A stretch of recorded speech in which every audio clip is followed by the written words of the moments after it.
Hello friends, welcome to my channel এশাকুন blog. তো আজকে তোমাদের সামনে নিয়ে চলে এসেছি একটা ছোট্ট মিনি ব্লগ। কিন্তু মিনি ব্লগটা কিন্তু প্রচণ্ডই সারপ্রাইজেড। কারণ হচ্ছে আজকে কি আছে দেখতে পাচ্ছ, তোমরা চিনতে পারছো, আশা করি চিনতে পারছো। হ্যাঁ, সেই পপুলার সেলিব্রিটি, ইউটিউবার, ইনফ্লুয়েন্সার যা বলো, মানে এত ভাইরাল সাবিত্রীদি। তো সাবিত্রীদি মিন্স ওনাকে সবাই রাশিয়ান ভাবি বলেই চেনে। তো সেই হিসাবে আমি মেকওভার করতে বসে গেছিলাম। একটা ডান্সের ভিডিও ছিল, তো সেই শ্যুটের মেকওভারটা আমি করছিলাম। তো মেল ফিমেল দুজনেই ছিল, তো ফিমেলকেই করছিলাম। তো সেই ক্ষেত্রে সেই ভিডিওটা তোমাদের সাথে শেয়ার করলাম। অবশ্যই রাশিয়ান ভাবির পেজে সবটাই দেখতে পারবে, কারণ দিদি ছাড়বেও, পোস্ট করবে।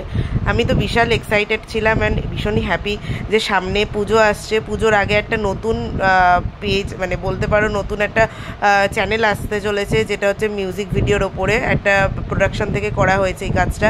তো ভীষণই ভালো। যেমনি প্রোডাকশানে সব প্রতিটা মানুষ ভালো, তেমনি প্রোডাকশান থেকে দিদির সাথে আমি কাজ করতে পেরে খুব হ্যাপি আর কি।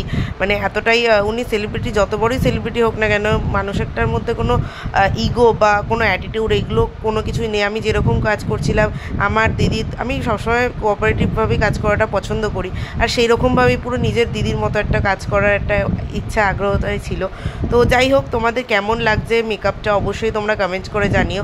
কারণ এই ভিডিওটা হচ্ছে টোটালি একদম ফুল মেকওভারের জন্য। কারণ বাদবাকি যে ক্লিপসগুলো রয়েছে সেটা আমি ফুল ভিডিও অবশ্যই আপলোড করব। তার সাথে যখন মিউজিক ভিডিওটা বেরোবে অরিজিনাল সঙের ওপর, তো সেই মিউজিক ভিডিওটা তো তার জন্য তোমাদের শেয়ার করবই, পেজের মাধ্যমে বা ফেসবুকের মাধ্যমে বা ইউটিউবের মাধ্যমে যতটা পারবো আমি শেয়ার করব। আর এইটার মানে সবথেকে বড় থ্যাঙ্কস আমি প্রসেনদাকেই জানাবো, কারণ দাদা আজকে আমাকে এই কাজটা দিয়েছেন। আর এই যে পেছনে যে স্নেহাদিকে দেখছো, এই দিদি হচ্ছে ডিরেক্টরের ওয়াইফ। তো এই দিদির থ্রু দিয়ে আর কি কাজটা পাওয়া। প্রসেনদা আমাকে বলে যে দিদি একটা মেকআপের কাজ আছে, তুমি করবে।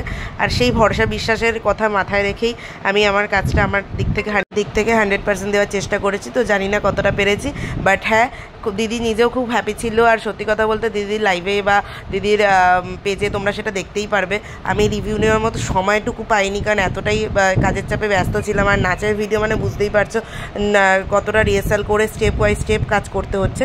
সো দিদি তো মাঝখানে ব্লগ করছিল, শর্টস ভিডিওগুলো নিচ্ছিল। তোমরা অবশ্যই দিদির পেজ সমস্ত কিছুতেই তোমরা আছো আশা করি, জানি। তো সেক্ষেত্রে পুরোটাই দেখতে পারবে। আর অবশ্যই তোমরা জানিও যে ফুল লুকটা কেমন লাগছে। আর এর জন্য থ্যাঙ্কস টু স্নেহাদি, এত সুন্দর একটা অপরচুনিটি দেওয়ার জন্য। আর প্রসেনদাকেও তো অবশ্যই। তো এই হলো ফাইনাল লুক। তো চলো এখন টাটা, আবার নতুন একটা ভিডিওতে তোমাদের সাথে দেখা হবে। বাই।